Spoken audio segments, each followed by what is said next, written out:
Hello, and welcome to a very special Halloween episode. And today we will be sharing some spooky stories of real people from real places, which will induce goosebumps in just about anyone. This time of year is full of jokes and ghosts, tricks and treats. And I can't think of a better story to start off with than Spring-Heeled Jack. Many years before Jack the Ripper began his reign of terror, there was another entity roaming the streets of London. His or its name was Spring-Heeled Jack. Spring-Heeled Jack was an unidentifiable assailant that began tormenting London in 1837. In the first recorded sighting, a servant named Mary Stevens reported walking to Lavender Hill when a figure leaped out at her, grabbing her and scratching at her with his claws. Her screams drew the attention of passersby, who searched for the assailant but were never able to locate him. Following this first account, several other young women reported similar sightings throughout suburban London. According to early reports, the attacker was described as a shape-shifting figure, ghostly in appearance, and with gloves in the shape of claws. Rumours of this strange figure swirled around London for about a year, with the press giving him the nickname Spring-Heeled Jack. The story was not thought to be anything more than exaggerated gossip or ghost stories, until an encounter the following year. In February of 1838, a young woman named Jane Alsop claimed that a gentleman wearing a cloak rang her doorbell late at night. He then took off his cloak to reveal tight-fitting clothes that resembled white oilskin. Then, he breathed blue and white flames into her face and began to cut at her clothes with his claws. Luckily, Alsop's sister was able to scare the attacker, making him flee from the scene. A man named Thomas Milbank was arrested and tried for the attack on Jane Alsop. However, due to her insistence that the attacker could breathe fire, he was not convicted. Spring-Heeled Jack's sightings were reported all around England, even reaching parts of Scotland. His victims were described as young women, and they all described similar accounts of a mysterious man, thin, in tight-fitting clothes, red eyes, and claws for hands. As the rumours spread, the story of Spring-Heeled Jack began to take on a life of its own. Many plays, novels, and penny dreadfuls featuring Spring-Heeled Jack were written throughout the second half of the century, cementing his status as a figure of urban legend. By the turn of the century, he was thought of less as a real entity and more as a figure of folklore. The final Spring-Heeled Jack sighting was reported in Liverpool in 1904. It remains unclear if Spring-Heeled Jack was a real man that terrorised the streets of London, or simply if he was an urban myth. Whatever the basis, it is clear that the demon of London still haunts the streets today. I wonder what Jack is up to these days. I haven't seen him in a while. Now, let me tell you one of my favorite Halloween stories.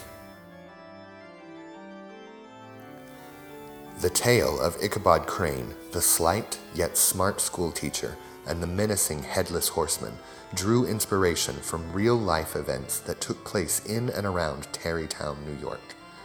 The story takes place in the late 1700s in a city called Sleepy Hollow, which is near Tarrytown, New York.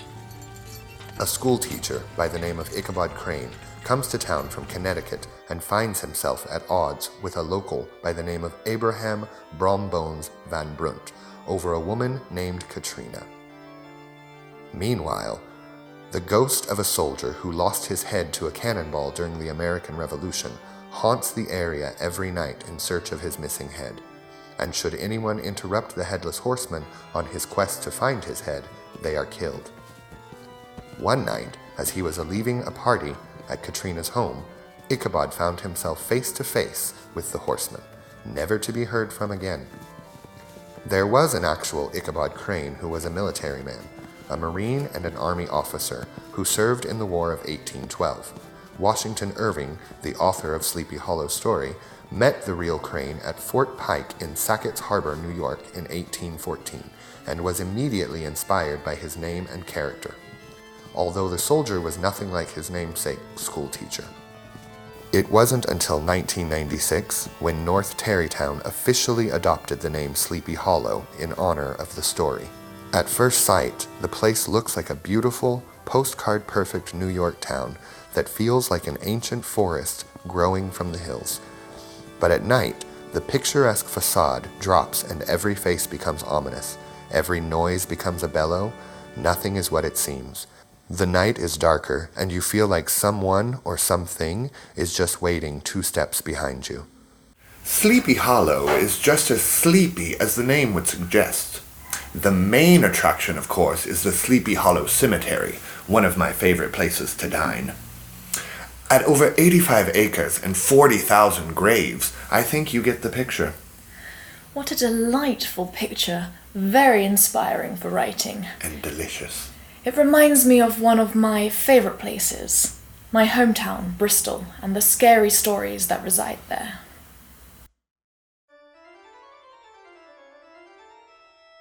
Nowhere in England are there more myths, legends, and stories of ghostly goings-on than in Bristol. These are my favourite ones. First, Bristol Old Vic, or the Theatre Royal, as it was once known, is Britain's oldest working theatre. The historic venue on King Street is well known to ghost hunters, and both staff and audience members have reported drops in temperature, the sensation of somebody brushing past them, and even a strange, sweet smell that comes and goes. The theatre is said to be home to at least 2 ghosts. The first is a lady dressed in black, who is believed to be either famous actress Sarah Siddons, reliving her glory days, or Sarah Macready, the widow of a theatre manager who cannot bear to leave the place she loved most in life. The other ghost is that of a man killed in an accident at the theatre, known as Richard. The ghost moves objects around backstage and turns the lights on and off. The next one, Clifton's Pembroke Road, is a wide, vibrant street and a sought-after place to live, but it too has a frightening past. There were once gallows at the top of Pembroke Road, and it was here that the notorious dwarf highwayman Jenkins Protheroe was hanged. Protheroe was a nasty piece of work, who would stand at the side of the road begging for money, and if you didn't give him what he wanted, he would rob you. Protheroe is long gone, but his ghost continues to haunt Pembroke Road. Well, we're not sleeping tonight. We never sleep. 'Tis true. It's almost the witching hour. Speaking of witches, there's a story that is not for the faint of heart. The legend of the Bell Witch is probably one of the most famous pieces of Southern lore. It's a story of a spirit who tormented a Tennessee home over 200 years ago. As the story goes, she may or may not still lurk around Robertson County. She's become an iconic witch, inspiring major motion pictures. Even more compelling is that, unlike a lot of other paranormal figures, the story is supported by eyewitness accounts, affidavits, and documents penned by those involved in the haunting.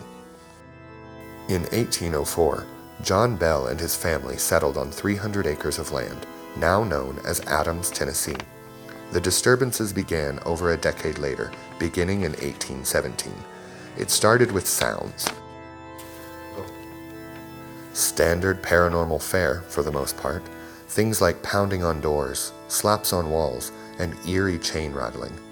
Before too long, a critter showed up that they couldn't identify. It was described as half dog, half rabbit, and it didn't belong there. Soon, blankets were pulled from beds, family members were scratched and kicked and had their hair pulled. Elizabeth Bell, the daughter of John Bell, received the worst of the abuse and was slapped and pinched until her body was covered in bruises. John Bell decided at first to keep the strange events quiet. Eventually, he confided in a friend and a committee was formed to investigate the strange happenings.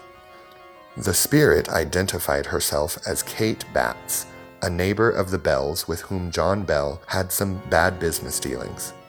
The ghost quickly became known as Kate. 3 Bell sons had fought under General Andrew Jackson, and Jackson was so intrigued by the story that he insisted on visiting the family. The witch taunted his men, held the carriage wheels still, and calling out the frauds in Jackson's entourage until they were seen in a field in the next morning, headed to Nashville. Kate continued to torment the family, relentlessly vowing to kill John Bell. When Bell breathed his last breath in 1820, a vial of what was presumably poison was found. Quote, John Bell, Jr. gave some of it to the cat, which died instantly. The entity then spoke up, exclaiming joyfully, I gave old Jack a big dose of that last night, which fixed him. John Jr. quickly threw the vial into the fireplace, where it burst into a bright bluish flame and shot up the chimney.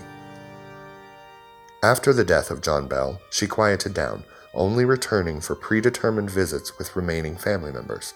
To this day, the area is a hotbed of activity, with people claiming to hear sounds, see candle lights, and photographing orbs and other ghostly apparitions. Ultimately, there's no explanation for the events that happened, and there probably never will be. The Bell Witch remains one of the most disturbing haunts in Southern history. That's all the time we have for today.